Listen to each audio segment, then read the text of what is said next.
জান্নাতের অধিবাসীরা সেখানে হেলান দিয়ে আয়েসে বসবে রেশমের আস্তর দিয়ে মোড়ানো পুরু ফরাসের উপর। এ সময় উভয় উদ্যান ফল সহ তাদের সামনে ঝুলন্ত অবস্থায় থাকবে। অতএব হে মানুষ ও জিন, তোমরা তোমাদের মালিকের কোন নিয়ামত অস্বীকার করবে? সেখানকার অগণিত নিয়ামতের মধ্যে থাকবে আয়তনয়না সুন্দরী হুর, যাদের জান্নাতের এ অধিবাসীদের আগে কোনো মানুষ কিংবা জিন কখনো স্পর্শও করেনি। অতএব হে মানুষ ও জিন, তোমরা তোমাদের মালিকের কোন নিয়ামত অস্বীকার করবে? এরা যেন এক একজন প্রবাল ও পদ্মরাগের মতো অপরূপ। অতএব হে মানুষ ও জিন, তোমরা তোমাদের মালিকের কোন নিয়ামত অস্বীকার করবে?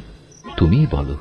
উত্তম আনুগত্যের বিনিময়ে উত্তম পুরস্কার ছাড়া আর কি হতে পারে? অতএব হে মানুষ ও জিন, তোমরা তোমাদের মালিকের কোন নিয়ামত অস্বীকার